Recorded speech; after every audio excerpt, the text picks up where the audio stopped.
Hello, everyone, and welcome to Riverside Theater's Backstage Chat, a podcast where we get to talk to some of the talented artisans who work on our shows.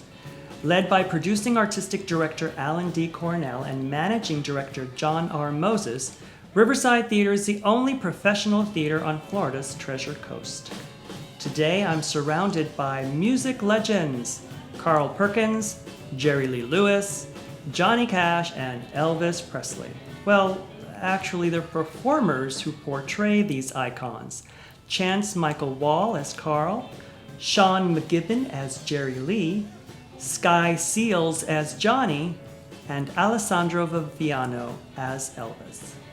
Welcome to you all. Thank you for coming. Thanks for having us. Now, for those who are unfamiliar with the show, Million Dollar Quartet, which you are part of, it really revolves around a specific date, December 4th, 1956. And correct me if I'm wrong, Chance, these other characters sort of get into your party. You are recording at Sun Records in Memphis, and these characters sort of crash the party. Yeah. Carl was in the middle of a recording session, but correct me if I'm wrong. Sam planned this as like a little PR stunt. I believe. I believe so. At least to have Jerry Lee obviously didn't need to be. He was just there as a piano player.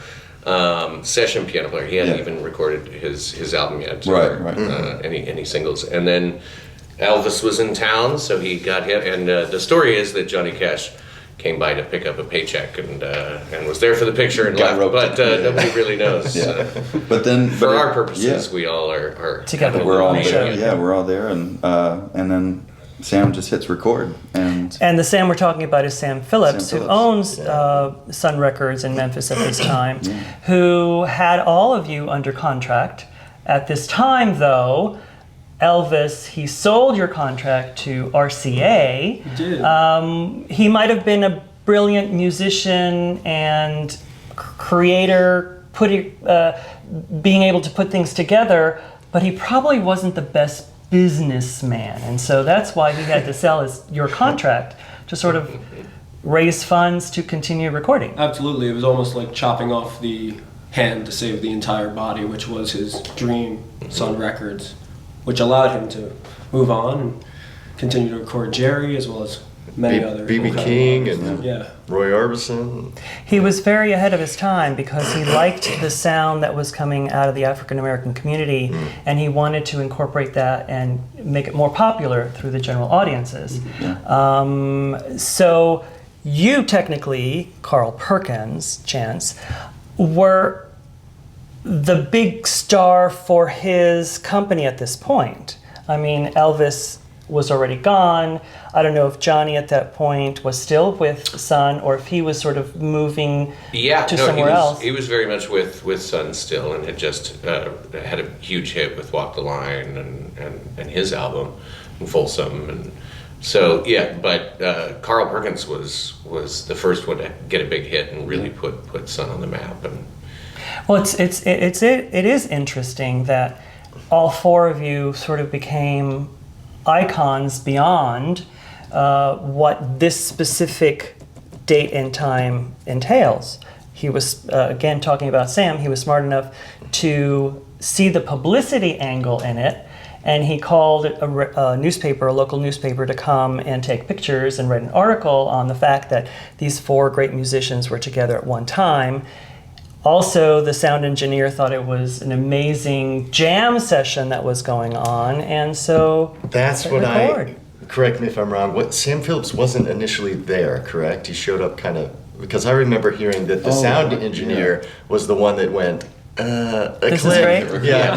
He's the one who thought to press record. I'm not sure if Sam, there's recordings of like Sam and Jerry Lee having an argument about religion and rock and roll's place in that, and that a lot of that speech is pulled directly into this show. Because they were all religious, and as crazy as Jerry Lee was, do we want to get into the well, Jerry Lee.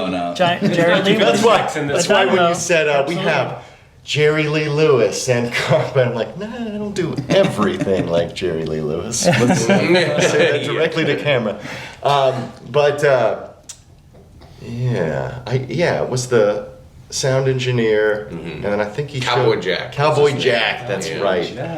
And he knew how impressive this recording would be. However, because Elvis was no longer under contract, they couldn't release it. Sun couldn't release it until many, many, many years later. The 80s, I think. Yeah, that I don't know if Sam was still alive at that point, but Yeah, he it was. was. But I understand that it was sort of given out as in the United States, Elvis Presley in the Million Dollar Quartet, as opposed to just the Million Dollar Quartet, and so Elvis took the lead. There's no question, Elvis was the king. Johnny was the man in black. Sean or Jerry Lee was... See, there you go again. Sean and Jerry Now Lee, you're just putting me right there on the... Sean has 7 wives. He was the energetic lightning bolt on stage, but Carl was sort of like the unknown, although in the music industry he was known as the king of rockabilly, but still, of the 4 performers, probably Carl is the less known. For sure. But not his music. Compared to the other 3, even his music, because people always, the amount of times I've done the show, so many people have come up to me, I didn't know Carl Perkins wrote Blue Suede Shoes, because they assume that Elvis wrote it, or it was written for Elvis, and so Carl had a really hot start with Sam and like with Blue Suede Shoes, and it was number 1 on 3 music charts back in the day, and then, as the other guys like started to gain momentum, Carl almost lost that momentum through multiple, circumstances. But yeah, he just sort of like fell to the wayside a little bit. But he's still an iconic guitar player. Yeah. Like And he he was was- such an inspiration to the Beatles. To Beatles, so yeah. many. The like, Beatles said they wouldn't amazing- exist if it wasn't was- for Carl Perkins, because they were on the school bus, and when John and George were talking about Carl, and Paul was like, "What are you guys talking about, Carl Perkins? Yeah. Can I be in your band?" Yeah. Oh, that's cool. Yeah. So I want to piggyback off this for an anecdote. I was doing the show with another Carl, and we have to do meet and greets at the end, which is I love meet and greets because people have all these great stories, and some of the people met these guys back in the day, and it's incredible. This lady comes through. She Elvis, Johnny, oh my God, you're fantastic, and Jerry, God, crazy, and then gets to Carl and goes, and you were a wonderful Chet Atkins? Chet Atkins? They say my name 9 times in the play and they still don't know who Carl Perkins is. So for some reason, as influential as Carl Perkins is, it just still never made that, He never made that superstar. Commercial success. Yeah. But at the time of this show, he was the biggest star. He was the biggest thing. Right. in the room. Well, other than Elvis. Right. Yeah, Sure. And Johnny. You know what? We all loved him. We all loved him. He's a good guy. And Great Balls of Fire wasn't until the following year. Yeah. Right? Yeah. So we're talking about Million Dollar Quartet that plays Riverside from October 24th through November 12th. It's the first show of our 23-24 season. And you've all been in a production many One or two, times, yeah. one or Couple two, of of the show. I know Alessandro has played the King 5 times. This will be the 5th, yeah. And Sean, how many times have you? I just live truthfully. And, I don't believe in keep. No, this will be, probably, I think 11, 12. Wow. And this show has been, I love doing this show, and I love reaching a point where, I'm sure you guys have experienced this, where you feel so comfortable with the material that you feel like you can just, I was joking about, but you can just kind of live in that moment and just, whatever comes into your head, you can Enjoy explore and enjoy. And I love this, I love doing this show. And I initially thought I was going to be a tap dancer. That's Like I tapped for 25 years. Wow. And then, kind of made my way in through this piano, and I'm so glad I did, because it's an Well, we will incredible definitely experience. delve into that tap dancing Hey, aspect. all right. Chance? I believe this is number 8 for me. 8. And I've played I've played Carl the most, but I've also played John, I've played Elvis, and I've played Sam Phillips throughout. Jerry Lee? I cannot play the piano to save my life, so That's a little yet. important. Not That's yet. a little Not important. yet. No, nobody teach him, please. starting this. Now, Sky, this is, according to your bio, your 18th Yep, a young 18th. 18th Million Dollar Quartet playing Johnny Cash, but you also played Johnny Cash in Ring of Fire, and you just played last year Million Dollar Quartet Christmas, and you were just nominated for a Carbonell Award. Congratulations on that. Thanks. For those who are not familiar with the Carbonell Awards, well, you have the Tony Awards, which sort of are for the Broadway shows. Well, the Carbonell Awards are for the theaters that have shows in South Florida, from Miami-Dade County, Broward County, and Palm Beach County.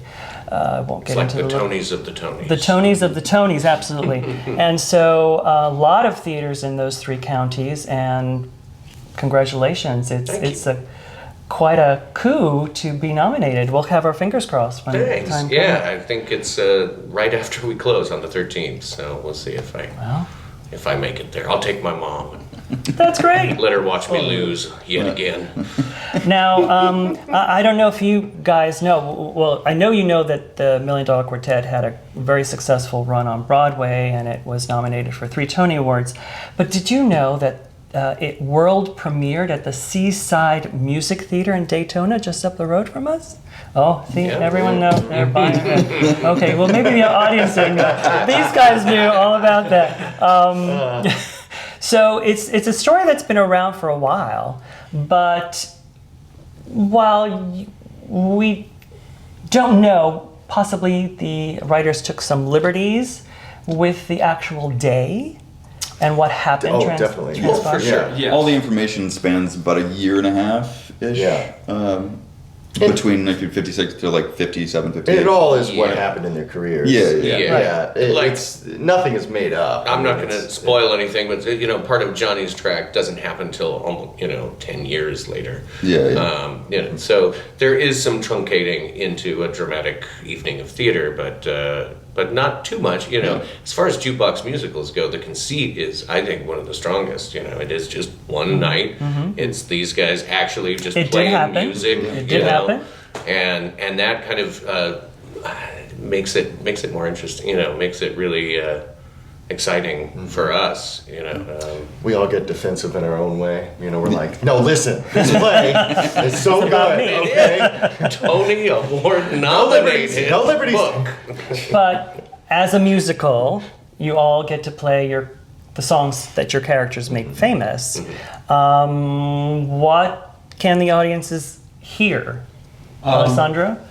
So the song that really puts Elvis on the map, That's All Right, is kind of his lead in to how Sam discovers him in this play. Although there's some very interesting backstory in which he first records for Marilyn, the assistant, and he is listed it is noted he is a good ballad singer. Oh. And then he is And that's it. Yeah, and that's it.